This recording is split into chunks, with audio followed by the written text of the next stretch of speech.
প্রিয় দর্শক, দেখছেন নি ঘরের জানালার রডগুলো কীভাবে বানছি চান, জানালার রডগুলোর সিস্টেমটা চান, কীভাবে রডের কাজগুলো করছি চান।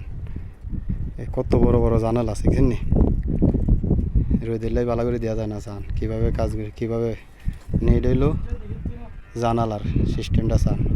ওই তলে পাইপ বানতে আছে কেলামাইয়ের বেলায় ছাদের ভীমের এই চান, পুরোটা কাজ কীভাবে করলাম আপনাদেরকে দিয়াই এই চান। দেখেন এই ভীম মানে তাবুক লাগান কমপ্লিট হয়ে গেছে।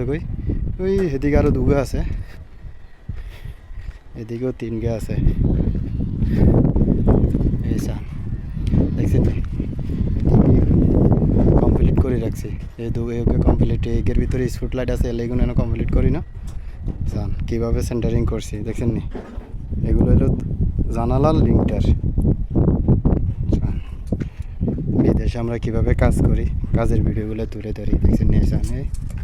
এই পুরা এইগুলো তাবুক লাগান কমপ্লিট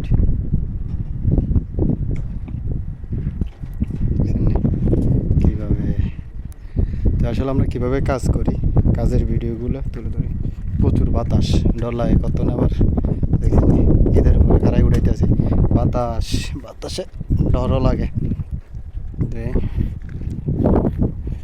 দেখছেন এই রডগুলো খাড় করা দিয়েছে, মানে এটা ভীমের ভিতরে ঢুকে যাবো, পরে ভীমের টানা থাকবে আবার তলেতে।